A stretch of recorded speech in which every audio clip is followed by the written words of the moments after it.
এখন আমি আলোচনা করব যে জার্মান হিরোয়ারশিপ কী জিনিস, জার্মান হিরোগিরি কী জিনিস। আসলে একটা বই খুব পৃথিবী বিখ্যাত, হিরো অ্যান্ড হিরোয়ারশিপ, সেটা থমাস কার্লাইলের। এখানে তিনি 11 জন হিরোর কথা এখানে আছেন। প্রথম হিরো হলো গিয়া হজরত মুহাম্মদ সাল্লাল্লাহু আলাইহি ওয়াসাল্লাম, সেকেন্ড হিরো সেখানে দান্তে, থার্ড হিরো হলো গিয়া প্রথম হিরো আসলে ওডিন, কিন্তু ওডিন তো একটা হিস্টোরিক্যাল ক্যারেক্টার না, কাজেই ওটাকে আমরা বাদ দিতে পারি। তো প্রথম হিরো ধরা যায় হজরত মুহাম্মদ সাল্লাল্লাহু আলাইহি ওয়াসাল্লাম, তারপরে দ্বিতীয় হিরো ধরা যায় দ্বিতীয় হিরো হলো গিয়া এই দান্তে, তৃতীয় হিরো হলো গিয়া শেক্সপিয়ার। তো এভাবে হিরো আস্তে আস্তে শেষমেশ হিরো আসবে রুশো পর্যন্ত। তো এর মধ্যে শেক্সপিয়ার আছেন।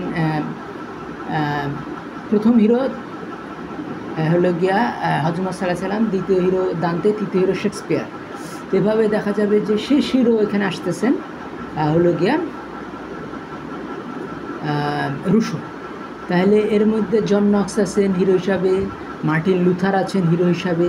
তো এই হিরো অ্যান্ড হিরোয়ারশিপ এই বইটা অত্যন্ত চমৎকার একটা বই। কিন্তু এই হিরোয়ারশিপ এই বইটা কার্লাইল লিখলেন কেন, কীভাবে লিখলেন? সেখানে কিন্তু যীশু খ্রিস্টকে হিরো হিসাবে এখানে উপস্থাপন করা হয়নি, হজরত মুহাম্মদ সাল্লাল্লাহু আলাইহি ওয়াসাল্লামকে হিরো হিসেবে উপস্থাপন করা হয়েছে। তাইলে আমাদের বুঝতে হবে যে এর পিছনে খ্রিশ্চিয়ান সায়েন্সও নাই, খ্রিশ্চিয়ান ফিলোসফিও নাই, এর পিছনে আছে অন্য কিছু, সেটা হলো জার্মান ফিলোসফি। এবং তিনি গেটের ভক্ত ছিলেন, কার্লাইল গেটের খুব ভক্ত ছিলেন এবং গেটের অনুবাদ করেছেন, গেটের দর্শন তিনি প্রচার করেছেন ইংল্যান্ডে। এবং তার একটা কার্লাইলের বিখ্যাত কথা আছে, close the Byron open the গেটে, বাইরনকে তুমি বন্ধ করো, গেটেকে তুমি খোলো। তাহলে গেটে সম্বন্ধে কার্লাইল বলেছেন যে গেটেকে বুঝবে আগামী যুগ। আসলে আগামী যুগ যখন বুঝতে পেরেছে তখন তার ব্রিটিশ তার সাম্রাজ্য হারিয়ে ফেলেছে জার্মানির ফলে। জার্মানি দ্বিতীয় বিশ্বযুদ্ধের ফলে সমস্ত শক্তি ব্রিটেনে চলে যায় এবং সমস্ত কলোনিগুলো আজাদ করে দেয়, ব্রিটেন স্বাধীন করে দেয়। তাহলে এখন আমরা দেখব যে এই হিরো অ্যান্ড হিরোয়ারশিপ যে জার্মান দর্শনের উপরে লেখা, সেই জার্মান হিরোগিরি কী বলতেছে। তো জার্মানের সবচেয়ে বিখ্যাত যে দার্শনিকগুলো আছে তাদের প্রথমজন হলেন কান্ট এবং শেষজন হলেন কে নিটশে। তাহলে এই প্রথম আর শেষজনকে নিয়ে আমরা দেখব যে তারা হিরো সম্বন্ধে কী বলছেন। যে শেষজনকে দিয়ে শুরু করি, তিনি বলতেছেন যে হিরো মানে হিরোর দুটো কোয়ালিটি থাকবে না। একটা কোয়ালিটি হলো গিয়া সে ভার হবে না, এবং আর দ্বিতীয় কোয়ালিটি সে ভীতু হবে না।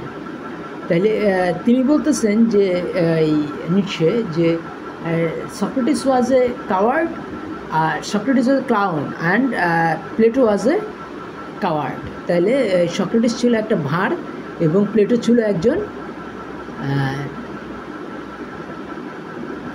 ভীতু। তাইলে সক্রেটিস ছিলেন একজন ভাঁড় এবং প্লেটো ছিল একজন ভীতু। তাইলে কোনো ভাঁড়ও না, কোনো ভীতুও না।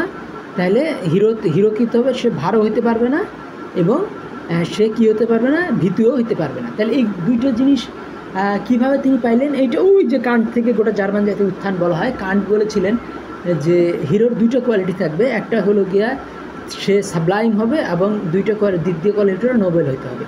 তো সাবলাইমের মানে কি, ডিভাইন হবে, স্বর্গীয় হবে, সে চূড়ান্ত হবে। তাহলে এই সাবলাইমের উল্টা হলো ভার হলো কি, সে অযৌক্তিক হবে, তার মধ্যে পেটি ক্ষুদ্রতা থাকবে, ট্রিফলি ব্যাপারগুলো থাকবে। যেমন যদি একজন মানুষ হালকা বিপদে পড়ে সেটা হলো গিয়ে হাসাহাসির পাত্র হয়, কিন্তু চূড়ান্ত বিপদে পড়লে সেটা হাসাহাসির পাত্র হয় না। তো হিরো সাধারণত যখন বিপদে পড়ে চূড়ান্ত বিপদেই পড়ে এবং সে তখন ট্র্যাজেডির নায়ক হয়ে ওঠে। কিন্তু ভাররা হলো কি সব কিছু ক্ষুদ্র ক্ষুদ্র, যেমন দিলদার একটা ভার, তারপরে এই আশরানি একটা ভার ভারতে, তারপরে নাম কি বলেন, জনি লিভার, জনি ওয়াকার, এরা সব ভার।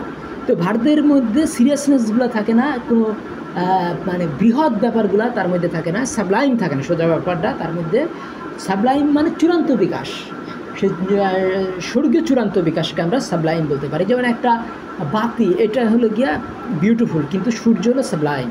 তাহলে সে মানে অত্যন্ত সুন্দর এবং যেটা খোদার তরফ থেকে সুন্দর এবং যেটা স্বর্গীয়, যেটা চূড়ান্ত বিকাশ, এটাকে আমরা বলতে পারি সাবলাইম। তাহলে সাবলাইমের উল্টা আমরা বলতে পারি ক্লাউন। আর তাহলে হিরো কান্ট কি বলতেছে, হিরোর দুটো কোয়ালিটি থাকবে, একটা হলো সাবলাইম আর একটা হলো নোবেল। আর নোবেল কী হলো, যে অভিজাত, তার মধ্যে কি সাহস থাকবে। কিন্তু আমরা দেখব যে এই সাহস জিনিসটার অভাব কার মধ্যে আমরা দেখতে পাই, সেটা হলো কাওয়ার্ড। তো নোবেলের উল্টো হলো কাওয়ার্ড। তাইলে হিরো মানে এই নিশ্চয় তো নেগেটিভ অ্যাপ্রোচটা বেশি ছিল। তিনি মানে বললেন যে হিরো কখনো কাওয়ার্ড হবে না এবং হিরো কখনো ক্লাউন হবে না, হিরো কখনো কাওয়ার্ড হবে না। কিন্তু এরই উল্টাগুলো বৈশিষ্ট্যগুলো কান্ট বলেছিলেন, সেটা হলো গিয়া হিরো সাবলাইম হবে এবং হিরো নোবেল হবে। তাহলে হিরো কী হবে, যে তাহলে হিরোর মধ্যে সাবলাইম কোয়ালিটি থাকবে এবং হিরো নোবেল হবে। তো কাজেই বাংলাদেশি যারা ছাত্ররা আজকে একটা করেছে, বিপ্লব করেছে, তাদের মধ্যে আমি ওই দুইটা কোয়ালিটি আশা করতেছি। একটা কোয়ালিটি হলো তারা সাবলাইম হবে এবং তারা নোবেল হবে, এবং তারা দুইটা জিনিস হবে না, সেটা হলো গিয়া যে তারা ক্লাউন হবে না, তারা কাওয়ার্ড হবে না। আমার কথাগুলি ভালো লাগে, আমার চ্যানেল সাবস্ক্রাইব করুন, লাইক বাটন ক্লিক করুন। ধন্যবাদ।